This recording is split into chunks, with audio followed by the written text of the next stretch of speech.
What is up, sickos? Welcome to MMA for Brunch, where you come for all of the latest MMA news in one quick digestible portion. I'm Dan from Oregon. It is September 25th. We're live from the studios here in the 541, and let's get straight into it. Eddie Alvarez, previous UFC champion, Bellator champion, is a free agent right now, and sources tell us, at least Taroso Doria on Twitter tells us, that Eddie Alvarez and one championship seem to be getting close to a deal. The Asian giant is going heavy on the negotiations, battling UFC's and Bellator's offers. Looks like one wants Eddie to be part of the Japanese expansion in early 2019. So we had that press conference earlier, getting excited for One's expansion headed into Japan. They didn't really announce much. That's like next March, April, some shit like that. But look at this. Eddie Alvarez, the rumors seem to be true. It looks more and more like he is taking off. He's saying, see ya, UFC. Boom, I'm out. And he's headed for bigger and better paydays. I don't know what's up with the UFC. Why isn't the UFC offering more money? Why is Bellator picking up maybe the greatest welterweight in Rory McDonald, maybe the greatest middleweight in Gegard Mousasi? They're letting Eddie Alvarez go. They got no respect for the OGs of the sport. The underground champion. They're prepared to just let him take off and fly out into the sunset. What are you guys thinking of this? I thought number one's probably Bellator. They'll try and get him back, try to do a Michael Chandler rematch. Number two, Risen. Risen has got the Japanese MMA. Eddie is fought over there and Dream and whatnot, so that makes a lot of sense. But now here comes one. One wants him to get into Japan. Holy shit. Shartry, whatever his name is, the one championship guy, and fucking Sakuraba. They're gonna be going at it, battling for who can get Eddie Alvarez. And man, I would love to see actually one fight contracts. Who was it? It was Ken Shamrock when he came back against Hoist Gracie. He said he signed a one fight contract because why would I sign it anymore? Any more than that, and I don't have the negotiation power that I would have. I think that's genius. I mean, how do you get a promotion to get behind you with one fight contracts? I don't know. Treat him amazing. That's what I would do. But Eddie Alvarez wants to head over to one championship. Eddie, you've solidified your legacy, bro. You got the belts everywhere. Now it's just about getting paid. Go out there and get fucking paid. Let's get more eyeballs on the One Championship Super app or on Risen. Whatever works, man. What are the chances he gets a title shot? Not very high. So stick around the UFC makes not a lot of sense at all for all parties involved. And man, I won't lie. I thought for sure Bellator was going to be the ones. Bellator's going to swoop up Eddie. Eddie's had fights of the year over there. Nope. Looks like One Championship and Risen are prepared to offer more money, are prepared to swoop in and steal Eddie Alvarez. What are you guys thinking of this, man? What's up with the stronghold? The days of the UFC having everything? Oh, here's all the talent. Bah! It's going away, man. You got greedy ass motherfuckers in charge of those pocketbooks. This is what happens. On to more news. I wanted to know, when did the Queen of Violence join the UFC? For this, we got to go to Marcel. And Mikado is out.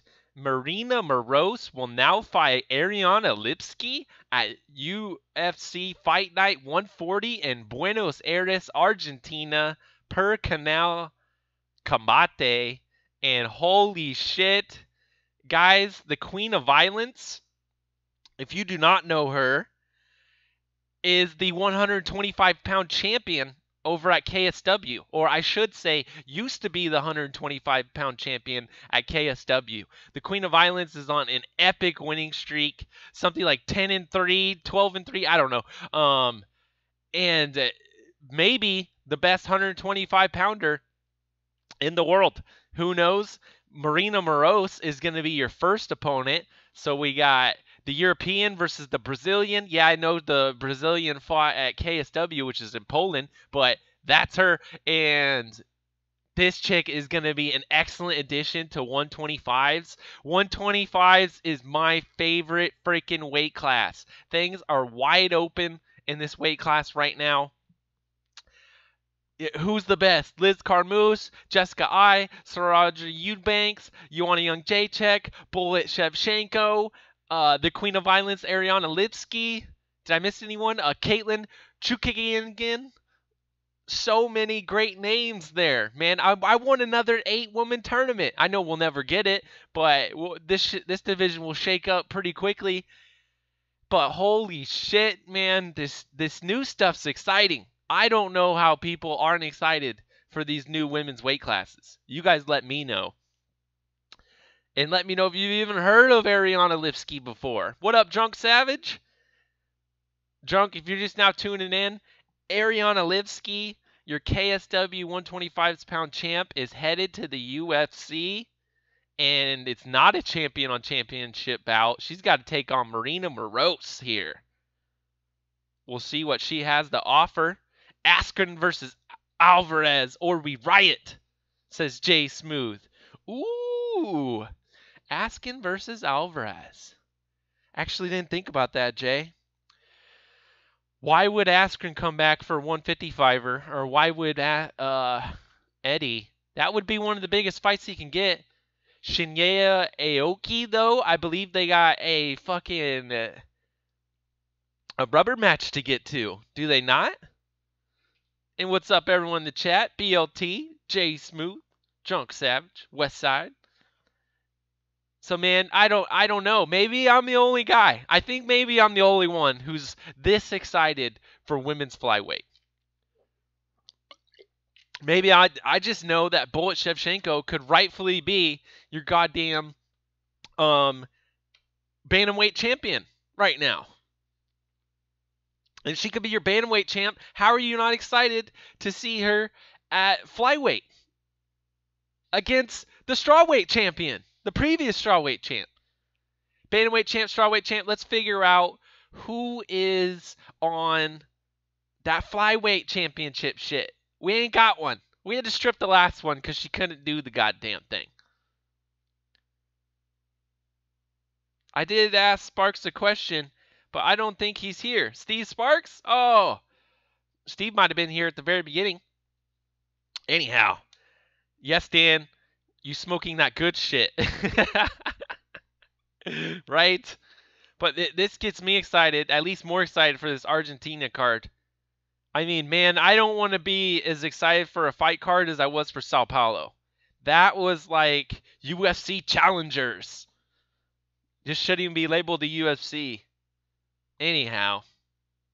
All right, back to the news. What do we got? Couple of big topics to get to. We're going to touch on Jon Jones right now, and a little bit later, we'll give a preview to Ryzen 13. The Bellator 206 preview will be coming Thursday. But on to this news. So first, we got MMA Junkie. USADA responds to Jon Jones' manager claim that snitching not part of suspension reduction. And so, Ben Folks, help me understand the thinking here. You got good news with a shortened suspension. And we're talking about Jon Jones' potential 4 years, 48 months, got shortened to 15 months. That's a 33-month shortening. Goddamn Illuminati bullshit going on over here. Anyhow, then you go out and contradict what's written in arbitration, forcing USADA to respond, thereby reviving. Hold on. The aspects of the story. Why? Because your manager, Malki Kawa, is not a smart guy. He wanted to get his face out there on the air, had to go talk to Ariel, had to come out and say, you know what? Our client is not a snitch. Our client is not a snitch. Sir, you just took a plea deal that shortened your sentence because you snitched. No, we never snitched. We're actually coming out and gonna straight up tell you that he snitched. He not only snitched, but he is continually snitching since he is still working with us. Nah. And now, fucking the commissions had to come out, dude. All right, John, you're not a man of God, and you're not a fucking street gangster, bro. And honestly, you have zero street credibility. You're a snitch. You run from the scenes of accidents. That gets you a little bit of street cred. You do a little bit of drugs, gets you a little bit of street cred. But when you snitch, that ruins all of it. It doesn't matter, John. Doesn't matter. MMA Henry Hill is John Jones. Jay Smooth, explain that a little bit more. I don't exactly know who Henry Hill is. Laugh out loud. John Jones is a dumbass, but a beast. Yeah, I mean, you got people out there like Alex and Jordan. I believe the people from Australia, whatnot, saying how we can't call John Jones the GOAT. John can't be a GOAT because he's a fuck up. Sorry, that's not how it works. The greatest of all time is the greatest of all time. That doesn't mean that we can make this man, we can't give him some act right. We can't just sign John Jones up for a subscription of fucking act right. Hey, you're the greatest fighter ever, right? Yeah. Can we give you some act right so you won't be so fucking crazy? Nah. These guys are fucked up, dude. There's a reason they're fucking fighters, okay? Yeah, John's one of the most fucked up ones we've had. He's still one of the best ones we've ever seen. So you guys need to calm the fuck down. Is John a snitch? Yes. Is John the greatest of all time? Does all the signs point to yes? So we'll see fucking more about that shit, man. From Goodfellas, Casino over Goodfellas. Oh shit. Okay, gotcha. So he was the mob snitch was Henry Hill. Thank you for that clarification to everybody in the chat. The best damn chat to exist in any morning MMA show, because we actually read the fucking chat. And let's just go through the responses to Jones here on Twitter. A lot of you know I have supported USADA the entire time. Of course, this is Izzy, MMA Insider. Been very vocal. This is good program, and I've been careful to read the fine print and with helps of the experts. But this John Jones decision has turned me against it. You could cheat and snitch, and we'll be nice, quote unquote. And he sums up what a lot of fucking people are thinking. I don't know where the days went. Guys, I was just watching Boondocks. Boondocks is a animated, funny-ass TV show. It had Cat Williams, fucking Charlie Murphy, all these dudes on this show, right? And a whole episode they did was based around snitching. And how the rule on the street is you don't fucking snitch. It was a whole episode, man, 30 minutes long and all this shit. And I'm like, Jesus. I just clicked on 24-hour shows, Boondocks, boom, on my excellent new streaming app, Mobdro. Go get your hands on it. And this episode popped up. I was like, geez, man, what a sign. What a sign right here. And the whole episode is about how you shouldn't snitch, but the whole moral of the story was this kid got his bike stolen, but he couldn't tell who it was because he couldn't snitch. What up, Kenshiro? What up, Steve Johnson? Bitches always get snitches. Always snitching. Love that show, says Drunk Savage. I agree, and I'm going to be watching more of it. Fucking Boondocks. Snitching. Go look it up, guys. This shit here is going to turn a lot of motherfuckers against you.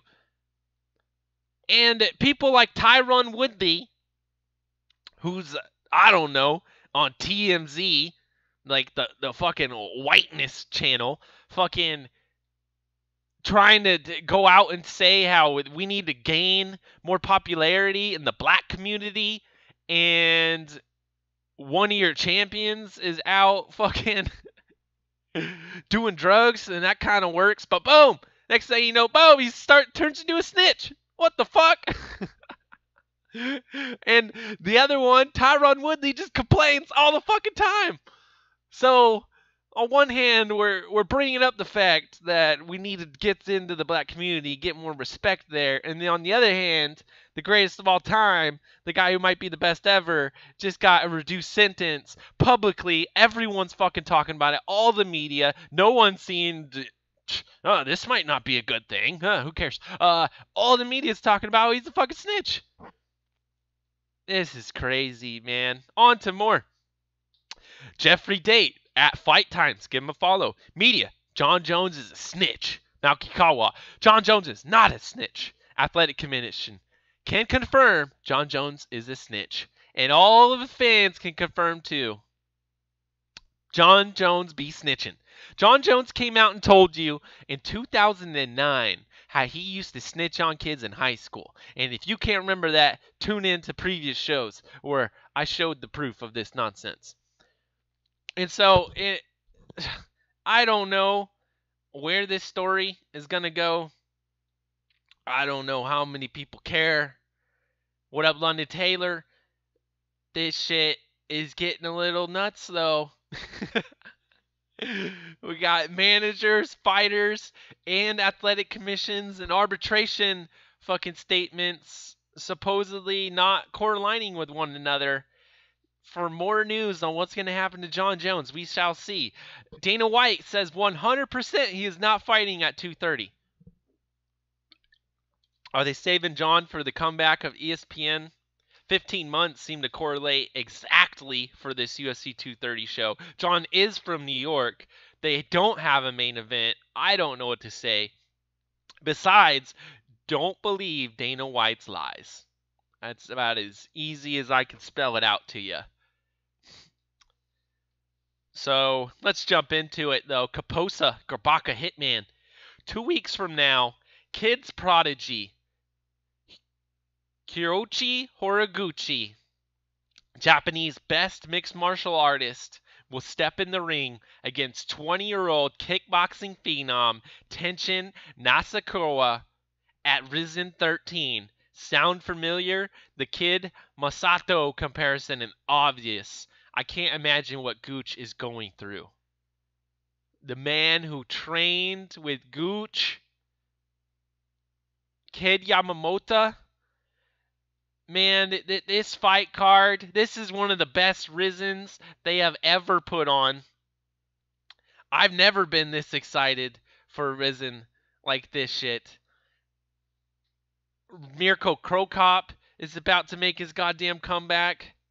Tenshin versus fucking Horiguchi. We thought we were going to have to wait till New Year's. We thought we were going to have to potentially get through a tournament to get all the way to this moment. But we don't have to.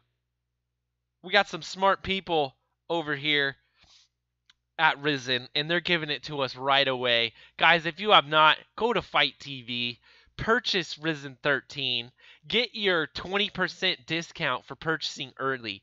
Use my code M5D6YNK if you're signed up for your first time to get $15 for free. But save it, pay cash so you get the $4 off, and use it later because you don't get a discount if you use that. Yeah. And let's watch these fights together. It'll be like Saturday. So you know what we're going to need to do. You're going to need to adjust your fucking sleep schedule so we can watch Bellator on Saturday, 206, the beginning of the welterweight tournament, Rory versus McDonald, live on DAZN. And then after that, a little bit of a rest, and we're going to get straight to Risen 13. It's going to be freaking madness this weekend. And to be clear, Desmond Madden this week so far in punching and kicking. Risen 13, Rory Gegard, M1 Challenge, Cage Warriors 97. Oh, and I think they're headed to fucking Denmark or some shit like that. Glory 59, Crush 93, Karate Combate.